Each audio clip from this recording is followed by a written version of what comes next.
Hello, welcome back to One's the Force of Stars podcast. My name's Phill. I'm joined as usual by George and Absent. Good evening, George. Hello there, how are we? Not too bad, not too bad. Unfortunately, as you can now see, we do not have a Dave with us this evening, for he's feeling a bit under the weather, but I'm sure he'll be joined along in the comments. As he unfortunately has a chest infection, so we do wish him well. But yes, are you ready to crack into some news, as we have quite a little bit to get through this evening? We do, and as usual, I guess we can first up say, we finished last episode. Less than 2 hours later, a story we mocked became the very thing we mocked. But we'll go into that shortly. That's number 2. Shall we go to the main thing? The main thing is very nice, as Bob Iger always does. He doesn't like doing official videos. He doesn't like doing formal announcements. He just likes to have a Disney quarterly phone call with his investors, and he just tells them all the information they need to know. We have been confirmed on Monday night that the Mandalorian Season 2 is going to be released this October. One thing I really want to say, because I'm fed up of clickbait articles, a release date is not a month. It is a release window. It is a release month. It is not a release date. There are 31 days in October. I'm going to get off my chest because I'm just sick of clickbait stuff. Non-Star Wars related. The Captain America show, Bucky and Falcon starts in August. Yeah, the Winter Soldier one, yeah. This in October and WandaVision December. To me, what that means, Disney Plus wise, every big show is going to start after the other. Maybe 8 episodes once a week. After the episode 8 on a Friday, the following week, the next series will start. Disney is going to have everybody on demand. They're going to be... It's the thing, as we knew after The Mandalorian finished, Disney's subscribers, of course, absolutely just hit the floor. That's because everyone watched Mandalorian, they're done with it, it's gone. So I think that's why they're going, right, here is 8 weeks of one show, starting next week, here's 8 weeks of another, here's 8 weeks of another. That way they've got basically the hooks you for those. Yeah, one thing I did forget to put on the actual news bit. They've confirmed as of Monday they have 29 million subscribers in the US. For comparison, in America, Hulu is the second biggest with 30 million. Who I think, did Disney own Hulu or something like that? I don't know. Don't think so. So they're going to leapfrog Hulu in the next, I'd say, 3 months. Yeah. Netflix are on 67 million. Now, Disney have even said, obviously, their target's not to catch Netflix this year. Their probably goal is to do it over 4 years. But it's remarkable that one series. I'm not hating on Jeff Goldblum's show or the live action Lady and the Tramp because no one wanted it. The Mandalorian is responsible for that. It would have been a high figure anyway. Yeah. I think Mandalorian is responsible for at least 10 million of that right now at this point in time. I completely agree with you. It's one of those ones of Star Wars has a pull anyway, but this being the first live action TV show had an additional pull to it. Of course, Disney have a great catalog anyway. Not just the new stuff. They do have a great back catalog, not just with Star Wars, but of course with their own in-house projects as well. So it was going to get a lot of traction, but I think, as you said, Mandalorian did help quite a lot. Oh, definitely. It's not. I mean, I'm not saying it's not nice news. It is nice news, but it's one of them statistical things where over the years, I think that's only going to get higher and higher. Considering again, it's one new show. Clone Wars, is that the second biggest show that's going to be new to Disney Plus? Yes.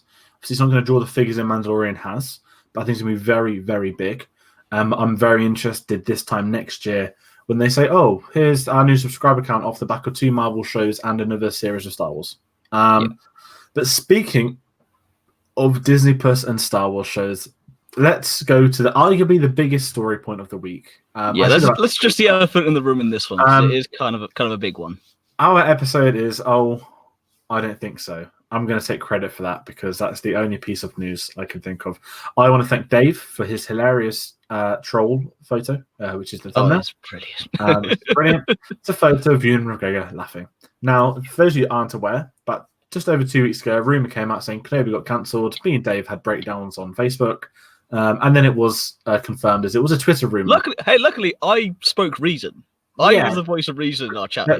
But there was legitimate concerns by journalists, and they said we'd been hearing some Kenobi stuff, but we hadn't anything confirmed. That's the parody account. It's dead. Approximately 2 hours after our show, the report came out on actually a respected website. I think it was Deadline Hollywood or Hollywood Reporter. They came out. Said that Kenobi has been indefinitely postponed, which is without doubt the worst tweet I had read in a while. The breakdown recommenced, and within 30 minutes, we praised the heavens of Ewan McGregor, dismissed it all. There is legitimacy to it. I know I'm talking through everything, but the series is not on hold. It has simply been rescheduled filming-wise from autumn to New Year next year, not obviously now. So it's been sort of 3-4 month production delay. There had been rumors of a production delay. The crew's apparently been told to hold fire, get casting done. We don't have Kenobi obviously written out right now. It's come out that they're going to be rewriting parts of the script, which I understand. There's a rumor that it could go from 6 episodes to 4 episodes. Again, big rumor that the script changes are due to him looking after a young character like Mandalorian, which I would have struggled to have seen. I'm happy if it is true that they're changing that. But we're all going to give all of our praise to Ewan McGregor because it was a red carpet night for Birds of Prey. And in every single interview, they all asked Ewan McGregor, not, hey, what's the character of Black Mass like? It's, is it true everyone's been cancelled? And every single time he gave a very delicate answer. He definitely was prepped of this by Lucasfilm that he's going to get all these questions. And he said, I heard some internet. I mean, there's so many different videos. It's not even quotes, it's videos for you guys to find. One of them was, the internet puts everything into context. He said that people like to get excited too quickly. Since it's not been cancelled, it's filming in the new year. Next interview is Obi-Wan cancelled. It's BS. He actually said that.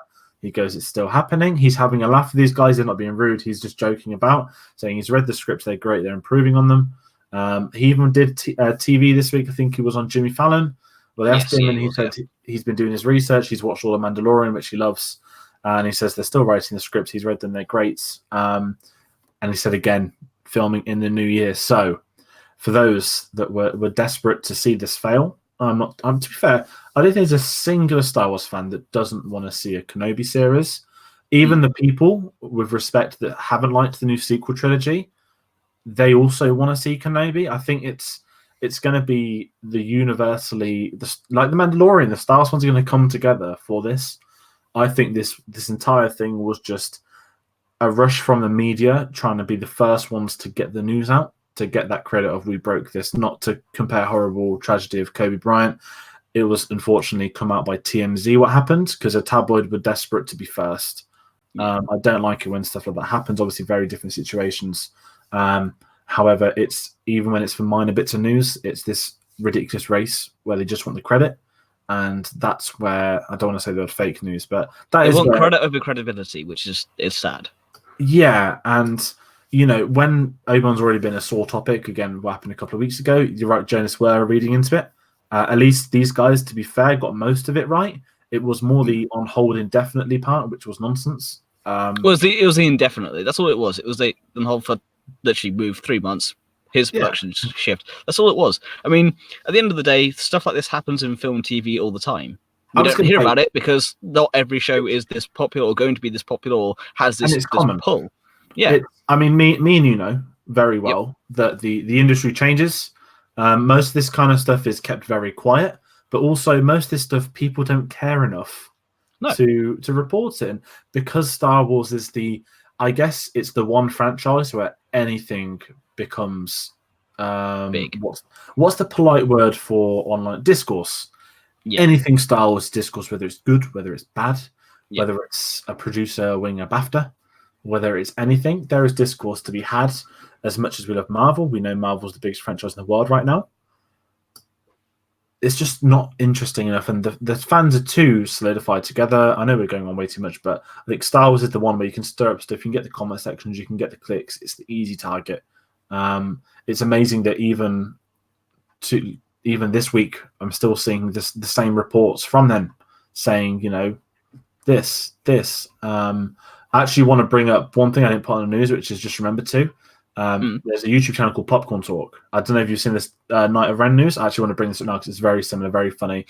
How did we not put this in the schedule? Yes, please talk about this. Anything Star Wars is going to bring in views. So what happens? A guy claims to be a Knight of Ren because he has an IMDb page that credits him as a Knight of Ren, right? if you have IMDb Pro, you can create your own IMDb page and say you're in whatever because you've got IMDb Pro. There's your answer. He got so far as to go on Popcorn Talk, and they interviewed him about working on Star Wars. And this guy, I'm not even going to say his name. I'm not even going to give him the time of day. No. He then claimed he was a Knight of Ren, which, not to be rude, physique-wise, he is definitely not a Knight of Ren. I saw a picture of the 4 frames. I go, it's the really skinny lad in the top right. I was wrong, massively wrong. And it came out within like literally an hour that he wasn't a Knight of Ren. All the Knight of Ren's doing autographs now. His name's not one of them. All the crew members of Star Wars were kicking off. Everyone was kicking off. People at Lucasfilm were angry, and this Popcorn Talk really embarrassed themselves. Then had the cheeks release a statement saying, "We did our double checks, but you didn't. You looked at IMDb." But the main talking point is this guy's come out and said that, I saw episode 9 a week before it was released. Guess what? In the episode film that I saw, Kylo Ren survived, took the Skywalker name, and Rey died. You don't need to work in film to know that 1 week before the film comes out, you do not have an entire saga ending change like that. God, no. You can watch this guy's interview if you really want to seek it out. And every time he speaks, he like puts his hands like near his face or he slurs words. It's obvious psychological signs of a liar. I just thought it was amazing that guy managed to get that far. And the sad thing is, a week after it got dismissed, I'm still seeing people bring it up. But that kind of ties into this again. If it's got the word Star Wars, people are going to watch it. If somebody claims to have been a background soldier on Avengers Endgame, I saw a different ending where someone doesn't click their fingers. No one cares. Because it's Star Wars, people care. People click, people read, people talk. And that's exactly what's happened to Kenobi. But an almighty win by Ewan McGregor. And enjoy our amazingly done thumbnail. Indeed, yes. All credit to Dave on that one. It is quite a trolly but quite hilarious thumbnail, that one. But back to what you're saying, though, when it comes to the guy who's claiming to be the Knight of Ren, it's one of those things, as you said, not only would you not have such a complete saga-shifting end change, a week before the film comes out, it's done. There is no... there may be a last-second change to a scene, but nothing that major. And as I said, do your research. It takes 5 minutes. Someone just literally, as you said, went onto IMDb, went, done. That was 30 seconds. It takes 5 minutes more just to double check. No one double checked. So I think it probably was a joke that maybe got a little bit too far, but I love the fact that he got that far just as a way of going, well done, you put yourself right in the limelight for Lucasfilm to come and have a go at you. Well done there. But anyway, moving on. Next bit of news, of course, we got is the digital artwork confirmed for the Skywalker Saga 4K. It also comes with a letter from Mark Hamill. Again, you're the one that brought this up, George. So I'll let you kind of go through that one. Yeah, so we have a very generic. Sorry, I don't have the photos. This might be the schedule's in late. The Skywalker Saga 4K box set you may have seen on Amazon in the UK. Is it Target in America? Yes, it is Target. Yeah, which is exclusive. Everyone's got the generic. There's a Death Star cover. There's like a metal book. They've now released, quote, an extended version. No, not episode 9. A drop down where it shows artwork for all 27 discs. Again, it's nothing too exciting, but the really cool thing comes with a letter from Mark Hamill. Obviously, he hasn't signed it himself. It's a print, so just in case some people think they can jump on the autograph bandwagon, it's not true. He's not signed in over 2 years. Almost 3. It's a little cool thing. I was kind of disappointed. I was expecting we'd have some official information by now. Obviously, the release window is usually 4 months after, 16 weeks. So I'm not expecting this to come out till the earliest end of March, early April. Yeah. And I'm guessing over the next few weeks we'll probably get a formal announcement of content, special features. All that it's the special features I'm intrigued by, purely because if there's nothing different from the Steelbook for 9, and if there's nothing extra added for 7 and 8, and anything for the trilogy, then I won't bother with the 4K. So I have no way of playing 4K at the moment. Yes, it'd be nice to have the 4K plus the regular Blu-rays anyway, but there would be no reason for me to invest. And people that have 4K TVs, the 4K versions will be available on Disney Plus. Yeah. So it's more of a, do you want it in a physical media as 4K? Honestly, the only reason I've ordered it is because I've got them all on video, DVD, Blu-ray. I'm only doing it for the OCD to get them onto 4K. It's not something I'm making a decision lightly. I wouldn't pay any more than what I've had it pre-ordered at £180, which is a lot. 9 films on 4K, not bad at £20 a film. But when the Harry Potter box is 80 quid for 8, But then again, the 4K transfer of Star Wars is probably going to be a lot better and less rushed than these are. But obviously, we'll keep updating you guys when we get more news in regards to that. Indeed, especially when it comes to the special features side of things. So I'm really intrigued as to what they will do for that. Next bit of news we've got is the fact that John Williams won a Grammy, but for the best instrumental compilation for Galaxy's Edge, of all things, which, again, really kind of cool. Yeah, I mean, I'm not the biggest music guy. I know the Grammys are once a year and it's the be-all and end-all, but I swear there's like 80 awards that the Grammys, every time I see someone win one, it will be like, here's a genre, here's a line of a song. You've won best 3 words in a song. It seems like a very long overdrawn. I had a look at the award. One of the nominations was like the Universal Orlando theme music. Yeah. And this award for instrumental composition, it just seemed more like, here's a generic award that's not main menu of a video game. It's like main menu for real life. Yeah. I believe this is the song that plays when you walk around Galaxy's Edge. I've not listened to it. I am waiting for August. I've kept away from everything, which I've said to you guys before. But I still think it's really cool that John Williams did come back and do music for Galaxy's Edge. Obviously, it's great he came back to the theme for Solo. But Galaxy's Edge is also pretty neat. Yeah, I mean, it's one of the things. He didn't have to, but the fact he did, I have respect for, and I love the fact that he did it. It just shows his love and passion for the Star Wars franchise. Yes, again, kind of really cool. Although going from one cool bit of media to another, with Adam Driver returning as Kylo Ren for the Saturday Night Undercover Boss, I have now watched the sequel, and it's stunning. For those of you who have been living under a rock, when The Force Awakens came out, they did a parody of Undercover Boss with Adam Driver going on as Matt the radar technician, and this was the return of that series. I can't remember what character he was portraying. This was Matt. Randy the intern.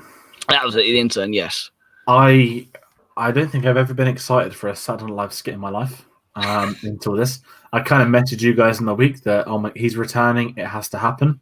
Yeah. It's so close to episode 9. It's so close to a potential Oscar win. Obviously, he's nominated for Marriage Story. And I thought he's a very, very funny guy. I know he has this hype of this mega serious, intense guy. I'm not telling you to watch SNL. I kind of am. He does a great 3-minute opening where he calls himself Chill. And it's him being a bit weird.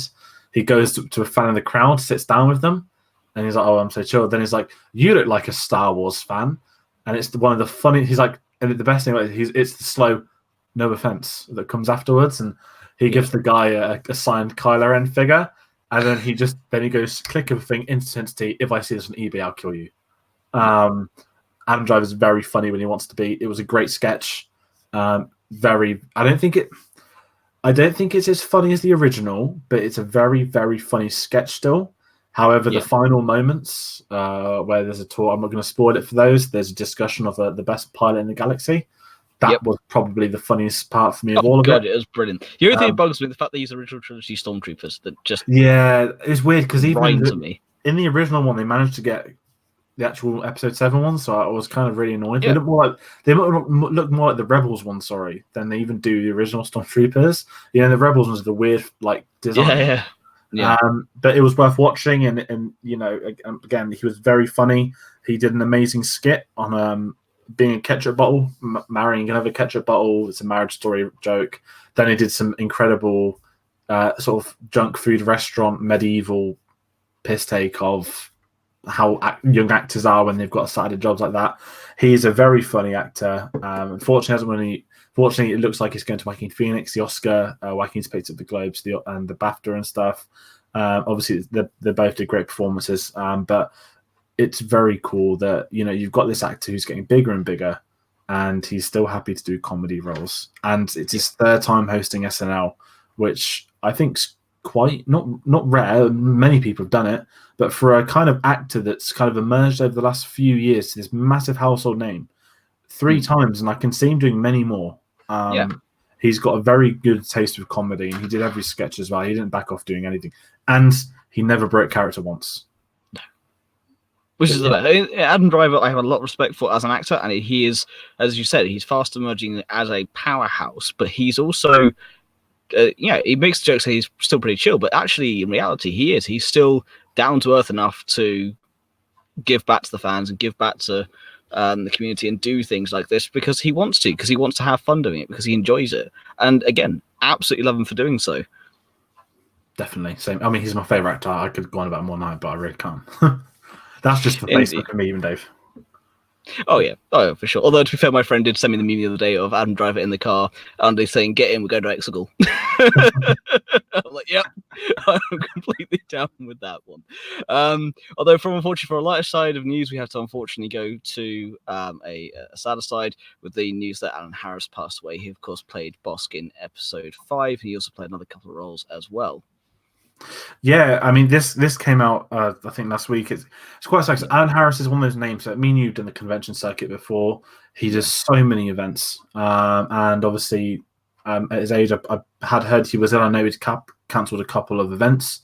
He was still putting himself forward. I think they've come out saying he'd been ill for quite a while, but he was still, at the end of the day, putting himself forward, meeting his fans until the end, which is very noble. And I think it's been quite a sad day. And especially when you look at the convention circuit, where 5 years ago you had kind of the consistent ones. You always had like Dave Prowse, Jeremy Bullock, a couple of others, and obviously as Peter Mayhew, as time's going by, obviously that's going to become less and less. So it's very sad reading about that, especially when they do have that connection to the fans. Indeed, I mean, it's one of those things. Unfortunately, as the years go by, it will dwindle more and more, and as the franchise ages, unfortunately, the actors age as well. Unfortunately, there's you can't stop the passage of time. But yes, no, of course, we did see him around the convention circuit. He always had time for his fans, and it was very sad news indeed. And unfortunately, our hearts go out to his family on that one. Going back to Disney Plus, so for another bit of news, we have Resistance Season 2 coming to Disney Plus on February 25th. I know, George, you're not particularly excited about that one. However, I'm still very excited. I can't wait. I need to finish watching the series. My own life has taken a winding road, shall we say, for the last month or so, so I haven't been able to catch up myself. But Dave and I will be back next week looking at Resistance and finishing up our Resistance series on that one. And I'm very surprised in a way. I mean, I'm not surprised it's coming to Disney Plus. That was always going to be the case. What surprised me, of course, is they did the release of Series 1 on DVD in North America only, never released anywhere else. And of course, now we can see why. I know you and Dave enjoy it. You more so than Dave, because I spoke to him about the ending. I've not seen the ending. I'm like 8 episodes behind. But the fact I've struggled to watch 8 episodes of Resistance, yet in the space of 3 weeks, I have watched 111 episodes of Clone Wars. That says a lot about me, actually, as a person. I guess it's way too many. But no, it's not. It's. I don't think it's just because it's going to be on Disney Plus. I think, politely put, I've said this before. This isn't my age demographic. This series, I accept that. I've got no ill meaning towards it, because I just know that I'm not the demographic audience, and I've been very honest with that. It does not work for me. I even know that Rebels and Clone Wars are for the younger generation, but Resistance was just didn't work for me, which is fine. I know it's got its fans, which is fine. I know Christopher Sean always does like our Instagram stuff. That's why I keep off. I'm joking. I think that because audience-wise, this didn't do. I'm not saying it didn't do very well, but I don't think this obviously reached the numbers the other series had. But also at the same time, it was overshadowed by Episode 9. Overshadowed the fact that Clone Wars was announced before Resistance began. To me, that made Resistance not irrelevant from day one, but that's hard to take, because your entire show for 2 seasons is overshadowed by the Return of Clone Wars. Yeah. Return of Clone Wars would overshadow. If the final season of Rebels had been 1 month after the Clone Wars announcement, even Rebels would have been overshadowed by Clone Wars. And Rebels was fantastic. I cannot wait to rewatch it when it's out in the UK. But I think Resistance, it's come down to how much money can they make off physical media. I don't see Resistance as one that everyone is desperate to get into their trolley.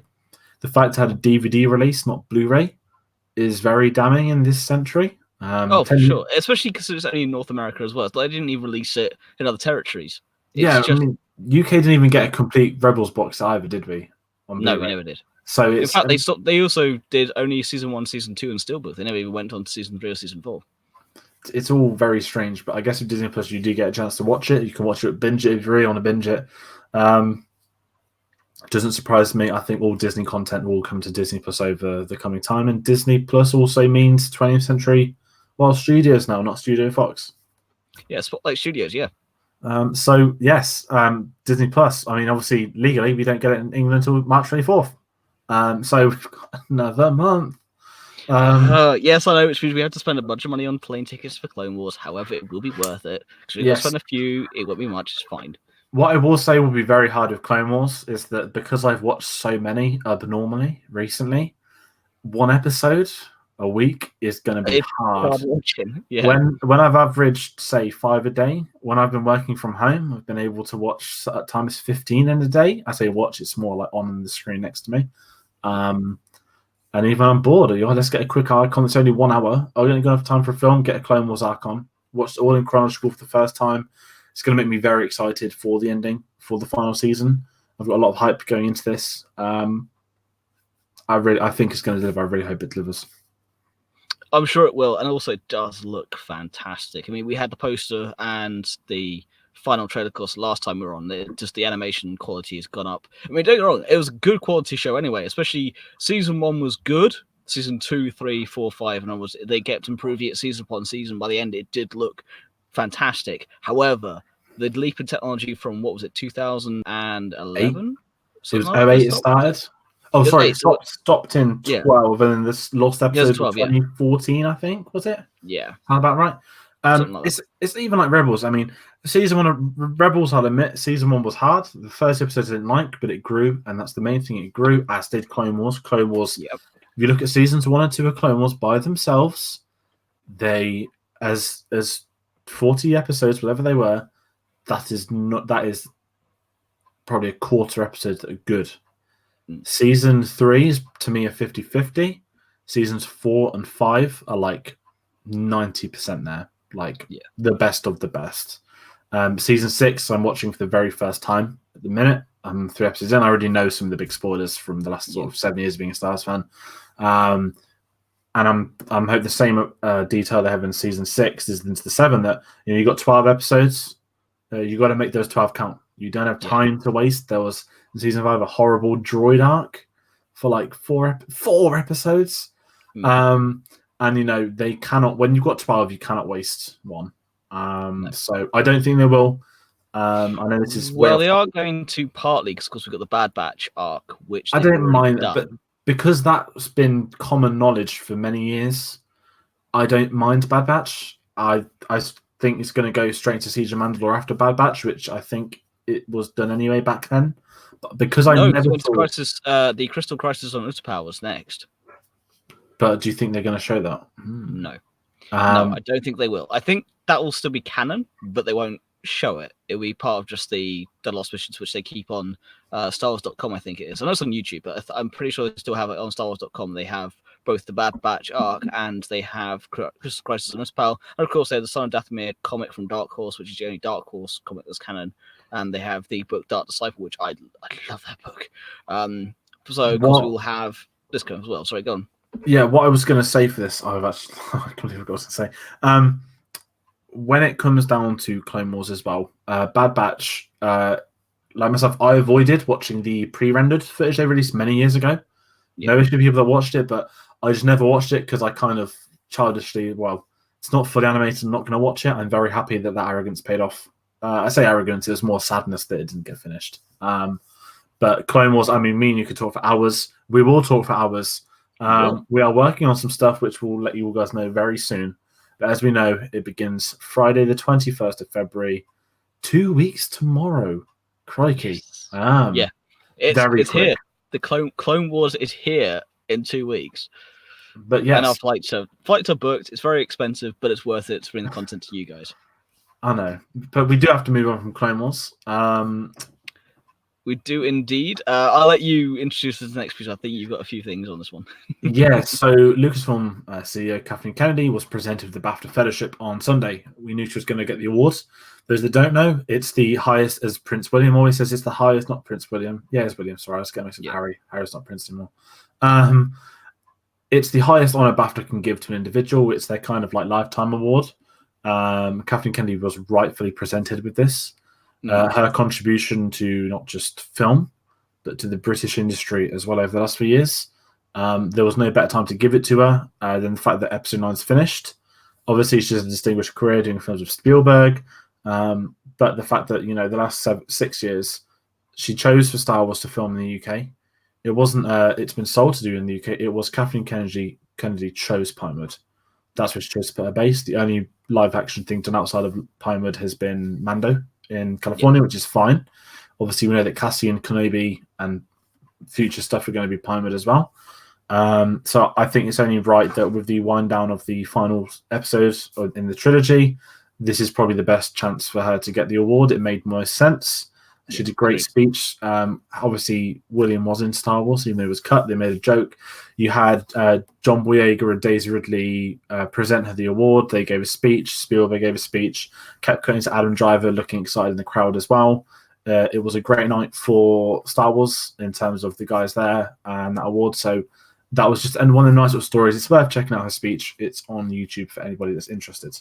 Indeed, it is a good watch. It's one of those ones where she does thoroughly deserve the award, not just for Star Wars, but also, as she said, for her distinguished career. She has worked with Spielberg. She's worked with other people. She's done a lot of things in the industry, and of course, as I said, bringing it to England and the UK in general is. Just she produced Indiana Jones and E.T. in her 20s, so. Yeah.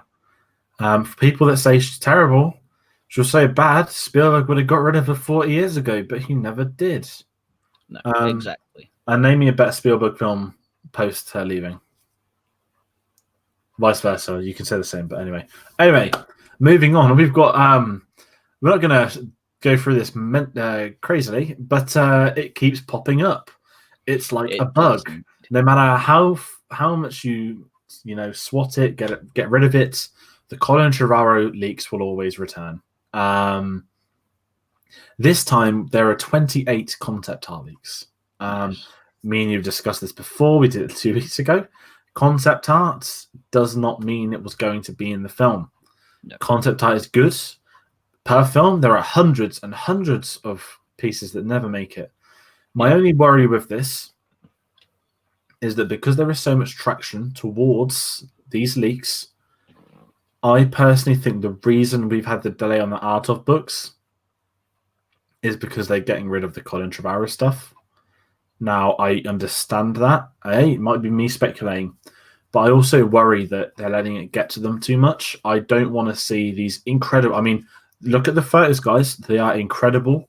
All concept art in the new Star Wars films have been incredible. Again, it's an artist's work.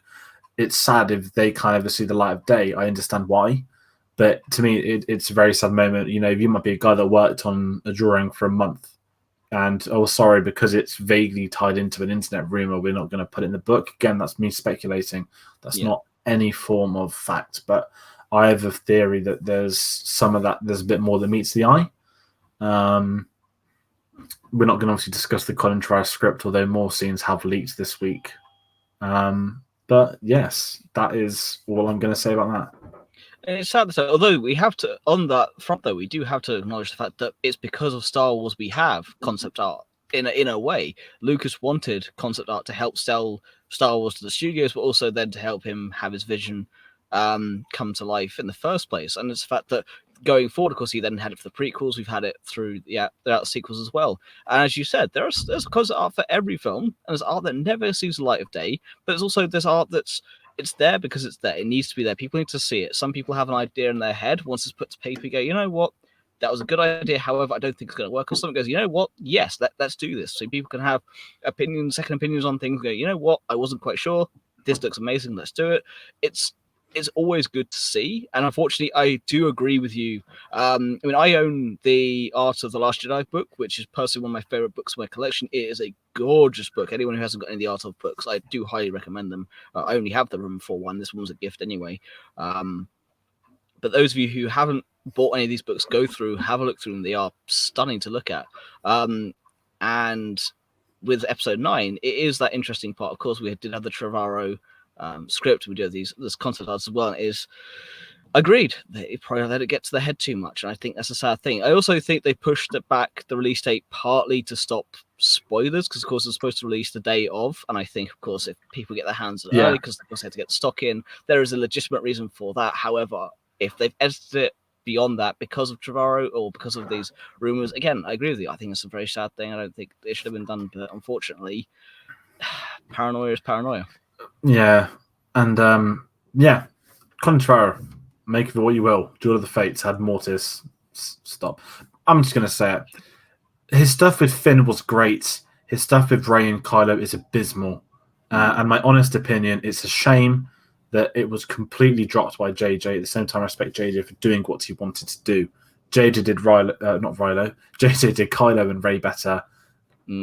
Colin, Finn. That's what I'm going to say. Speaking of Rise of Skywalker, not really much news. It's now standing at 1.058 billion worldwide, which is only 2 million past Rogue One. It's currently 8th in 2019. It's not going to crack the top 7. No, we're not going to sit here and discuss box office. We've done that before.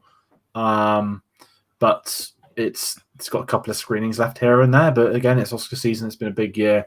However, personally, it's a very successful film. That's a lot of money. That's a lot of income. Personally, this isn't obviously Lucasfilm. This is me, not you or Dave. I'm really, really disappointed with that number. But I am not surprised by said number. That's what I'm going to say. I'm not surprised by the number, but at the same time, I have never really cared for the final number. That's never been what Star Wars has been about. It's never been let's make as much money as we can. It's never been it has been that though. Like it has, but it's a different way of looking. Yeah, no. I mean, it's not Solo, right? I mean, I like Solo, but Solo was a bomb. There's no hiding that. That's the only bomb in Star Wars history. If someone said $1 billion is a bomb, then crikey, the budget must have been $2 billion. It's a very healthy box office number. It's just obviously when you compare it to the others, it's quite sad, but that's just the way it's gone. And last year's one of the biggest years in film history in terms of box office numbers. So you also got to consider that over $1 billion is normally top 4 every other year. Yeah, exactly. I mean, those are just a bunch of really good films and finales and things released in 2019. So yeah, it's what it is. And do your favorite? Yes, we're going to jump over to Star Wars. I'm going to put in something that we talked about during the week, but haven't put in the schedule, which is the fact that the Rise of Kylo Ren, issue number 1, has gone back for a 3rd printing, which in the world of comic books is quite rare. There's only a few comic books that have gone further. I think it was only about 11 or 12. I may be wrong on that one. I think from when I read it was about 12 have gone to a 4th printing. And they're usually first issues, but this one is a surprise indeed. The fact that not only did it sell out, issue number 2 sold out because people couldn't get their hands on it fast enough. They put it on the shelves early, didn't tell anyone, and it sold out everywhere. And even when it did hit a release date, by that point, so many pre-orders had gone that it left the shelves anyway. So Rise of Kylo Ren has been very interesting, partly because of the character of Kylo Ren, and partly because of the canon side of it. I'm just fascinated with the fact it actually went back for a 3rd printing. In fact, I think it was you that brought it up there, George, in the chat. Yeah, it was on Twitter. There's been, I think Star Wars, I mean, you'll know this better than I do, Star Wars comics on a bit of resurgence. Yeah. I think they did a very smart thing in ending the Star Wars linear comic numbers. I know you read them all, and I gave up after a while, but they've ended the gap between 4 and 5. Not ended the gap, but they've ended the run. And now the new series is based on episode 5 to 6. Yes. Which is, in canon, that gives you 1 year. To me, that means it's a limited run, which might make it easier to, maybe when it's done, I might sit down one day, read a lot of comics. But that's the gap between 5 and 6 is definitely far more interesting between 4 and 5. Comic story-wise, what we haven't heard-wise. So I'm intrigued to see that. There's a new Darth Vader series, which is meant to be incredible, which I think had issue 1 this week. Yes, issue 1 was released on Wednesday. Yep, and you also have Dr. Aphra returning in April as well, and that's one of their biggest hits of all, which was a surprising one. Dr. Aphra was a character that first appeared in Darth Vader issue number 3 in the first one, along with BT-1000, and because of the success of that, she then got her own series off the back of that, and it's been one of their highest sellers. It's been great for them. Exactly, and you know what? If it's a research, that's fine, but that is working. Whatever's happening, it's working.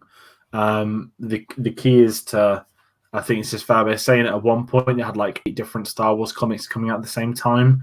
It became too much. You had Poe, you had Lando, you had Chewbacca, you had Star Wars, you had Vader, you had and I bought them all, so don't remind me. I have over 400 single issues sat next to me of Star Wars comics. I respect that insanely. It became too hard to follow. and I'm saying this against speculation, there might be more factor, but I'm guessing the numbers probably dropped off. But if they revert back to the beginning of the Marvel Star Wars run, when they had 3, 4 at a push, that might be better going forwards. But again, we're now in this nice new area. Episode 9 is done. The stories they can now tell, Rise of Kylo Ren, can address plot points from the films without spoiling anything else that comes up, because it's done. Of course, the other big thing that you didn't include in the schedule, which you really should have done, speaking of comics, is Project Luminous, because we now have. This is my bad. I can't re-find the date. So Project Luminous. It is February 24th. 24th. So Monday, the 24th of February. There's going to be an event. I reckon it'll be more of a publisher's kind of thing. I reckon there'll be maybe a Star Wars news video on YouTube or something. But Project Luminous is going to be unveiled on Monday, the 24th of February. Obviously, we discussed the rumors of Project Luminous in detail 2 weeks ago, so check that out. Rumors of the High Era, rumors it could tie into new films. I don't think it's going to tie into the films. I think it's going to be purely just a collaboration between writers for comics, for books, maybe even video games far down the line. I think it's going to be a new era of storytelling that's not TV or film. But I'm very, very interested because they've had all the big name authors working on this. This was teased at Chicago last year. And I think just by putting the words luminous, it means it's the Force. It's Yoda. It's going to be something very different, I think, to what we've had before. And I'm all for something different. Yeah, I mean, I can't wait. I mean, it's been no secret here. Star Wars is my baby in terms of Ones of the Force. I love my comics and my books. I love looking at all the canon, and I love talking to you guys about it. And I love, just doing the deep dives. And I am very excited. The fact that when they released they released the logo for Project Luminous with the date underneath, also had the Old Republic Jedi logo for it again. Looking forward to that. So yeah, just seeing what happens on that. I will be very, very excited for that. I'm very intrigued. Although, unfortunately, though, moving on from that, we have some sad news in Star Wars. The fact that Thrawn Ascendancy, the first book of that trilogy, Chaos Rising, I think it is, I can't remember the head, something Chaos, has been delayed until October 6th. It was supposed to come out on the 6th of May, but now been pushed back. However, they have said they're going to do some special editions of the book, but they're not going to be convention exclusives. The first one, of course, is the standard cover with some blue pages. I'm interested to see why they pushed it back, though. I will bet you 20 quid that there's a Celebration exclusive. There will be a Celebration exclusive, but they are going to release some special editions that are not exclusive. They have put that out there. Yeah, I mean, the problem with the books is it's always, here's a San Diego exclusive, here's this exclusive, here's this exclusive. Yeah. When I get exclusives for toys, for merch, for Hasbro, for early releases, but when it becomes this, people are going to queue up an hour to get a book to sell it on eBay for 50 quid when it's cost them a tenner. It's going to. Oh yeah, don't get it wrong. I own one, which was the Celebration Special Edition for Aftermath. I mean, not Empire's End. It was actually Empire's End. And that's because I was at Celebration Europe, and it was 20 quid. It was the same price as I would have bought it normally, and I was there. I haven't bought any of the others purely because, again, for an alternate cover, to pay 2-3 times the cost, no, just not worth it. At Celebration last year, the convention was 5 days, which was too long. You can only queue for one exclusive in the morning. Why can you only queue for one exclusive in the morning? Because everybody is queuing for something. You either dedicate a morning for the shop, you dedicate a morning for the Legion Darth Vader figure, you dedicate a morning to the Qui-Gon Jinn and Obi-Wan book, you dedicate a morning for the Her Universe exclusives, which I've forgotten what they were. Or you can be one of those people that spends your morning trying to get pins. And you only get, this year, 4 days to do it. So it becomes a gamble if you're trying to get your own stuff. It's all about teamwork, making friends. I was very lucky that I got the Hasbro Black Series this year because my friend won the raffle and he let me have it. He was after Pops. I was after Black Series. Another friend was after Lego. We put our votes in the hat together. If anyone pulled out one, it had to go to their friends.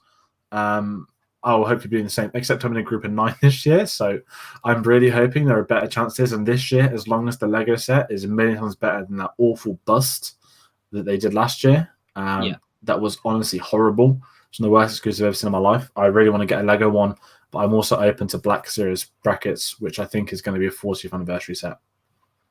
It most likely will be. Most likely. In fact, actually, here from one of our regulars, John, saying he has the Barnes and Noble edition of Thrawn with the poster, and he had to frame it. Very nice. So unfortunately, couldn't get that here in the UK, which made me very sad indeed. But yes, so that's been pushed back until October 6th. I don't know why they've pushed it back, but it does kind of suck that they have done. But it's a long pushback as well. Sorry, 5 months is long as well. Yes, it's a big pushback. Which again, I don't know if they're gonna unless it ties into a new animated series featuring Thrawn. It could well do the very much rumored sequel to Rebels, which, although we haven't reported on it, yes, we have heard the rumors, and if there is any official news, we will of course talk about it. But we hope will be true. On a tangent, I know we discussed animated series earlier. I think whatever series is next, whether it's a sequel to Rebels, whether it's Ahsoka, whether it's something new, I think that's going to be announced after Clone Wars. Yes. I don't think they'll announce anything before. I think maybe San Diego, they really want to push the ball out, drop a trailer at Celebration.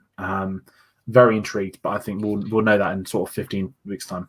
Yeah, because when is Celebration again, George? End of August, 27th to the 30th. So, Yeah, so there is actually a slot between then and Clone Wars. Between then and the first of the Marvel shows, so they could release it there. So you never know. But we shall wait to see on that one. Going off from Star Wars now, we're going to move on to Toy Shelf, and we had the Sideshow life-size Baby Yoda, of course, our first. But again, we have no images of this one. However, $350. I mean, it's expensive, but not as expensive as some sort of other life-size figures. However, it does look ridiculously cute, and it looks incredible.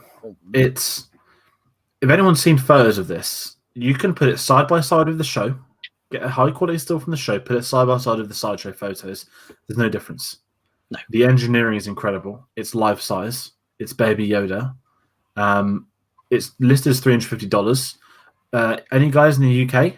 It's a lot cheaper to order it off Sideshow. So Dave has ordered it already. He messaged us the other day. He's asked us to say that he's going to do a unboxing for the channel when it comes out. I think October time, August, October. It says. Any UK guys order it off Sideshow.com. It works out around about £280 before postage from the UK, well, from America to the UK. Whereas all the UK retailers are listing it at sort of £360, which is abnormal. Get it through Sideshow. It's more reliable.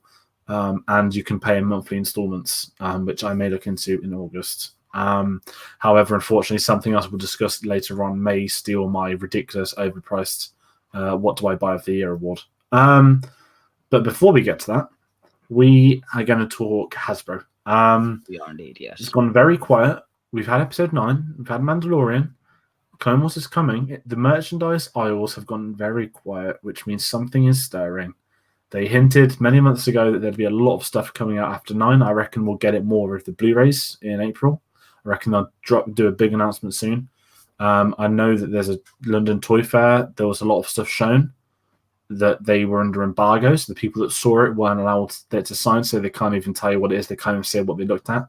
So I reckon that might get announced in the next month of a new wave of Black Series and Vintage. But they have released, for pre-order as of yesterday, the Vintage Collection Troop Transport. Now, the beauty of this is from The Mandalorian. It's in episode 7 when all the troops come out. This is something that was a toy in the original canon years that Jon Favreau and Filoni looked at and thought, wow, we're going to make that, put it in a live-action series. Well, it's the fact that Filoni saw it and then put it in Rebels first. Yeah. And then here we are, 2020. It's now had its live-action debut, and it's now had a vintage figure. And it looks. The problem with the Vintage Collection is that they milked it really quickly, which to me is one of the worst things Hasbro have done. They've got rid of the 3.75 range to focus on Vintage Collection figures instead, which is annoying. And as well from that, they have unfortunately milked it to a point where I can't be bothered to collect it anymore. And it's also one of them where I don't know. Now they've got this great figure. Is the market gone for it? I don't know. Yeah, I'm not sure about that one. I'm hoping that it hasn't, because I do like the vintage. I buy them every now and then. I buy one or two. I don't buy the wave. I buy what I like. I do like the fact Troop Transport has been released. I think it is quite funny and quite secular that they've come back to it. So they've gone from a toy being turned into animation, turned into live action, turned back into a toy. So the toy is an inspiration from a toy, and of course, being a vintage collection, the packaging, of course, as you can see some from my vintage collection behind me, does look like the old Kenner. So not only is it a toy replicating a toy, the packaging is replicating the packaging as it was released anyway. So it is very life going full circle for the transport. Do we know a price on that one? £80 GB. £80. So not too same, bad. Same price as the Rogue One Assault Tank Troop, which I think is the best vintage collection they've done ever. That Rogue One tank is beautiful, and I wish it's the only one I kept. It's the only one I kept. But no. Speaking of Hasbro, we're going to move on to Lego, everyone's favorite brand. For once, we're not discussing Lego leaks. We're discussing something that's gone right. The vote we mentioned 2 weeks ago has now closed for the new UCS set. Clone Gunship won with an overwhelming majority. Yeah, over 50%, wasn't it? And that's what they've said. They've not given an actual statistic. They've said it got over 50%. I reckon it would have crushed it. I reckon it would probably have sort of 70-30. No one in their minds. I mean, they probably will release the medical frigate from the original trilogy, but the demand won't be there. A clone gunship. That was the original was one of my favorite ever sets I was bought. I was very fortunate to get it as a Christmas present when I was younger. A lot of good memories building that. I will buy this. I'm scared at the price. The nostalgia in me. It depends on the size. If it's anything like the Falcon, it won't. They can't make it. The problem is that the Falcon is the biggest Lego set in history, so they're not going to allow anything to overcome that. That's not worthy of being the biggest Lego set in history. Do you see what I'm saying? So Falcon can take that because it's Star Wars, because it's the Falcon. But it could come maybe 1,000, 2,000 pieces shy, but will be only £100 less. So you're talking £500. I don't know. I mean, I think the issue is that the one that I forgot the Star Destroyer they released last year. I think as a set, obviously they tell us financials.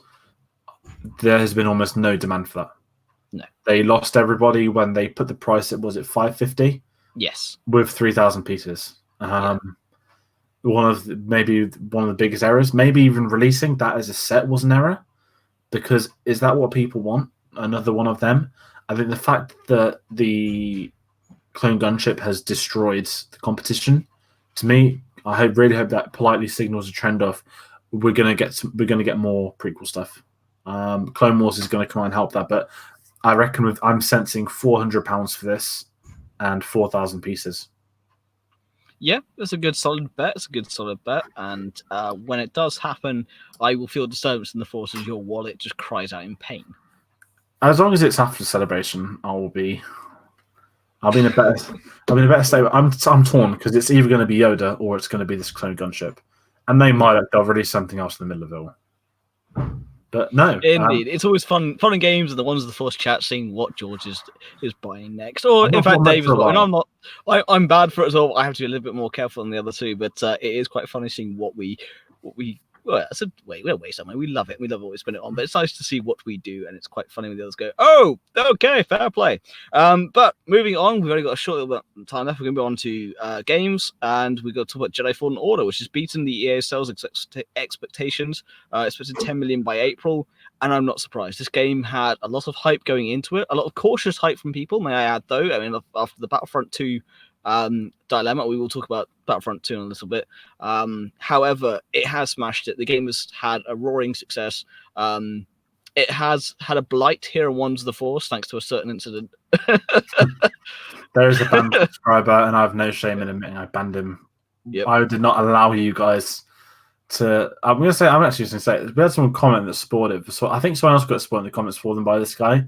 I was approximately 10 minutes away from completing the story. And the guy commented, one person, one of the regulars just commented normally, it was really good. I hope they do a sequel. That's fine. I can take that. Then someone's like, here is the ending. I'm not going to say it in case you haven't seen it. Here is the ending.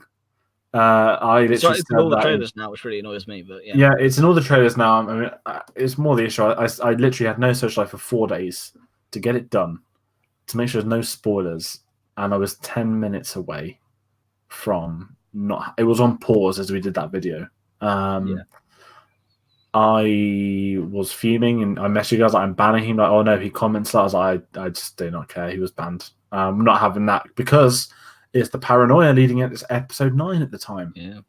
George did not hesitate, and he showed no mercy. No, I don't. But no, I'm very excited. I mean, the problem with EA is they probably have really low sales expectations because EA is a terrible company and they define themselves by, what microtransactions can we sell? AKA yeah, FIFA. I mean, we know things like FIFA and Madden and there are other titles like that. They're cash cows in sport. That's their bread and butter. That brings them. They guarantee millions of pounds a year from that, no problem. Billions. They've reached 1 billion turnover in microtransactions for the last quarter, which is terrifying. It is terrifying. Yeah. And they tried to implement Battlefront. We know they lost. But because EA don't care about single player, they don't think it can be a thing. They clearly had no expectations, and their work exceeded all expectation. And I wonder if there'll be a sequel in development. Who knows? But 10 million is a good figure for a AAA game released in November for a single player story for a franchise that's had questionable releases on consoles. I think that's a better way of saying it. That's a very nice figure indeed, and I think it's gone down well with a lot of neutrals. Yeah, I mean, I know a few people have played the game who are massive Star Wars fans and those who are more casual Star Wars fans, and the reaction's been the same from both. They both absolutely loved it. And it's one of those things, when my laptop gets sorted, I will be getting the game for sure. It's just a matter of fixing the damn thing. That's a different matter entirely. It's a miracle I'm able to do this show at all. But again, that's a different problem for another time. And we're going to move on to the next bit and our last bit of news, which is the Battlefront 2 news, which, again, I haven't played it in a while purely because of the laptop. However, George, for the last few minutes, I'm going to let you take this away. Yeah, Battlefront 2, the February update has come through. BB-8 and BB-90 have been added as heroes and villains. No joke, not even cheap heroes. These are in Heroes versus Villains and Hero Showdown. BB-8, he can ram you off a building at like 30, like he'll go like 100 miles an hour to run into you. He can dodge all of your bullets. He can dodge your lightsabers. He can electrocute you to death.